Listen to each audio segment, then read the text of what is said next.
Nerd alert! Learning is important, right? Yes, exactly. What a bunch of nerds. Nerd alert! Right. Marketing Architects. Hello, and welcome to the Marketing Architects, a research-first podcast dedicated to answering your toughest marketing questions. I'm Elena Jasper on the marketing team here at Marketing Architects, and I'm joined by my co-host, Rob DeMars, the Chief Product Architect of Misfits and Machines. Hello. Hello, we're back with your weekly Nerd Alert. Every week I'll take a deep dive into academic marketing research and translate its complex ideas into simple, understandable language for Rob and, of course, for all of you. Are you ready to nerd out, Rob? It's nerd o'clock somewhere, Elena. That it is. Let's do it. As always, we'll link the research we cover in the episode notes. This week, I read a study titled, Why Do People Watch So Much Television and Video? Implications for the Future of Viewing and Advertising. This is by Patrick Barwise of London Business School, Stephen Bellman, and Virginia Beale, both from the University of South Australia. This was published in the Journal of Advertising Research in 2019. But to start us off, Rob, how many hours of TV and video would you guess the average American adult watches each week today? Well, since you said average, I can't really use my household. So if I were just going to guess what a normal human being watches, I would say maybe 3 hours a day times 7 days. Let's just say the 21 hours, 25 hours in that area. Yeah, that's a low guess. It's higher than Good. that. Well, that's going to make me feel better. Yeah, the number's pretty crazy. It's almost 6 hours per day, which is over 40 hours a week. That's the average. Wow. 6 hours a day. How does that happen? We watch a lot of TV. Is this like work from anywhere, kind of work from home? Like you got the TV going on while you're working? Or how does this happen? I don't know. I think you're right. It's probably is skewed by some really heavy TV viewing households. But this number has gotten greater than the 25 years before this study. Even with all our digital distractions, TV and video time has grown. So this paper, it looks at the question, why do we still watch so much TV and video, and what does that mean for advertising? So let's start with the data. The authors, they used a massive data set from Nielsen covering U.S. adults in TV households between 1992 and 2017. In 1992, the average adult watched almost 35 hours per week. By 2017, that number had risen to 41 hours per week. Nielsen got these numbers by combining 3 different panels. A national people meter panel of 12,600 households tracking live and time-shifted TV, an online panel of more than 180,000 people measuring streaming and online video from things like Netflix, YouTube, and more, and a mobile panel of 9,000 smartphone and 1,300 tablet users with passive metering to capture mobile video viewing. So they triangulated across these 3 panels, and they were able to estimate total viewing both offline and online. And they did exclude things like Facebook scrolling videos, so the numbers here are likely an underestimate if you would lump that in with video. All right, Rob, how much viewing do you think takes place on a mobile device versus a TV set today? I'm going to say 80%. I even see with my own kids, they don't even want to own a physical television set. They want to watch everything on their handsets. So going 80% on a mobile device. You think 80% on a mobile device? That's so high. That's your guess. I said I'm a weird bubble over here. I don't know. My kids, they literally don't watch the physical television sets. They just are walking around, but they watch a lot of video. Okay. Now, to be fair, this study is from a couple years ago. However, I guarantee the numbers have not gotten to Rob levels. I'll go ahead and say that. All right. So let's backtrack a little bit before I give you the answer.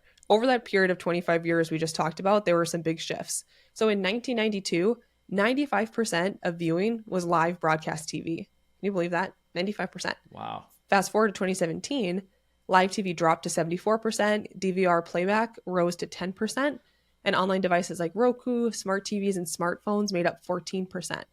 But here's the kicker. In this study, 2019, 92% of all viewing still happened on a television set, not a phone. What? Yeah, isn't that crazy? So I guarantee it hasn't dropped all the way to 20% considering it went, 95% in 1992 and then, that was live TV viewing. It was only 14% was on like a smartphone. Well, let's go back to the study. One thing that was interesting was millennials watched a little bit less live TV. They still average over 4 hours a day. However, the big driver of growth in TV viewing was older adults who watched the most and whose share of the population grew. But these researchers, they didn't stop at the behavioral data. They also looked at why people watch so much. So they reviewed more than 70 years of media psychology research, things like survey-based uses and gratification studies, time use diaries, and lab experiments. Love those, using EEG, brainwave scans, and reaction time tasks. So Rob, let's see what you think first. Why do you think we watch so much TV? I'm getting all these wrong. So I guess my gut would have said maybe it's because of co-viewing too. It's like one of these shared experiences we have in the house, especially if we're not using our devices, according to this study, then having that shared experience, just it's the thing you can do together without having to use too much brain power. You would be correct. Across all these methods, the same conclusion emerged. People watch TV and video primarily to relax and escape. So it was correct. The EEG studies, they showed that watching TV induces more relaxed alpha brain waves compared to reading, which produces more alert beta waves. And secondary task reaction time studies, where participants had to press a button while watching, showed slower responses during TV viewing. So to put it more simply, TV, it soaks up our cognitive capacity. You literally have fewer mental resources left over to worry about your problems after watching TV. That's why it feels like an escape. So resonates. I have made such a point to try to read for fun at night. I can't do it. I just, when I'm on vacation, because during the day, like I have the energy, but at night I want to watch Welcome to Platteville and binge it just over and over, just tune out. Drink from that sweet nectar of endless streaming content. Yeah, sometimes we need that. Sometimes our brains need it. All right, so what are some takeaways from this study? Well, first, TV and video aren't dying. We've covered that a lot before on this podcast. The way we watch might evolve, but total viewing time keeps growing. So marketers should worry less about the death of TV narrative and more about how can I buy media effectively to reach people on whatever devices they're on. Which, by the way, I know we opened up with that stat about how a lot of viewing was still on a TV screen.